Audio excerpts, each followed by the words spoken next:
Vous allez nous expliquer comment on peut entraîner notre cerveau pour qu'il reste jeune. J'imagine qu'il y en a beaucoup qui sont intéressés de vos explications ce soir. Oui, absolument. Et il y a un certain nombre de principes qu'il faut retenir. C'est pas très compliqué.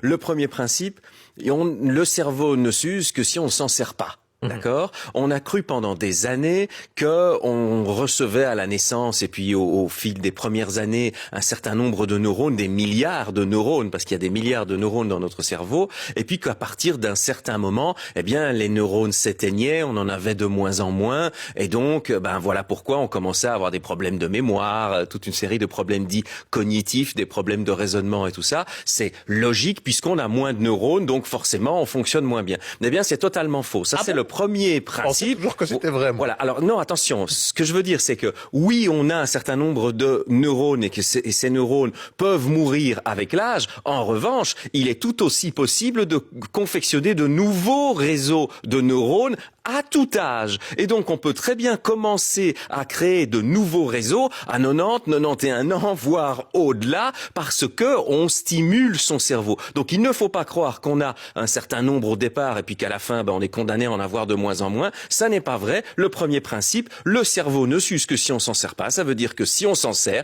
eh bien, on peut le maintenir jeune. Premier principe. Le deuxième principe, c'est qu'on peut le maintenir jeune en le stimulant de plein de manières différentes. On peut avoir des interactions sociales. C'est très important d'avoir des interactions sociales. Il est très important de faire, on va dire, du sport cérébral, des mots croisés ou autre. Mais pas que ça. On peut apprendre un nouveau langage, par exemple. On peut apprendre à jouer au Rubik's Cube et autres.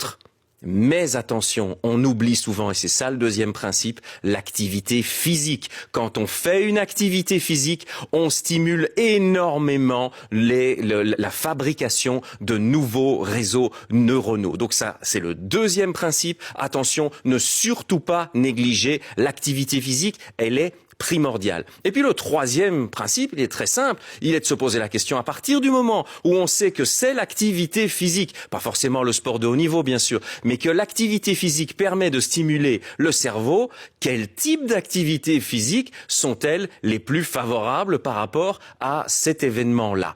Eh bien, il y a eu des recherches qui ont été réalisées en Allemagne à ce propos. Les chercheurs ont demandé à un certain nombre de volontaires de participer à l'étude et ils les ont regroupés, c'est des gens relativement âgés, et ils les ont regroupés en trois catégories différentes. En fait, il y avait trois groupes différents. Un premier groupe, c'était un groupe qui ne pratiquait pas d'activité physique.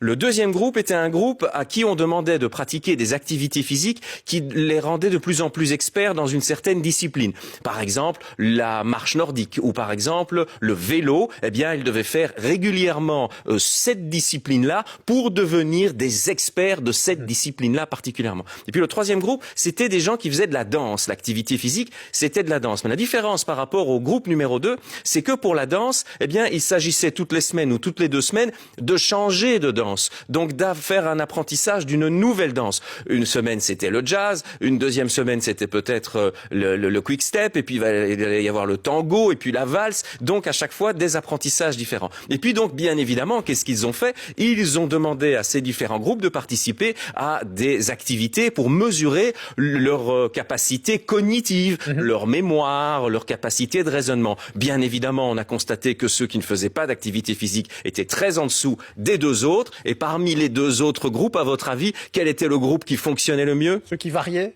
des Bien entendu, ceux qui variaient, donc le groupe des danseurs. Et donc, la règle est très simple. 1, utilisez votre cerveau. 2, pratiquez de l'activité physique. Et 3, variez, essayez d'apprendre des nouvelles choses. Vous allez conserver votre cerveau jeune plus longtemps. Eh bien, voilà de bons conseils. Merci à vous, Patrice Goldberg.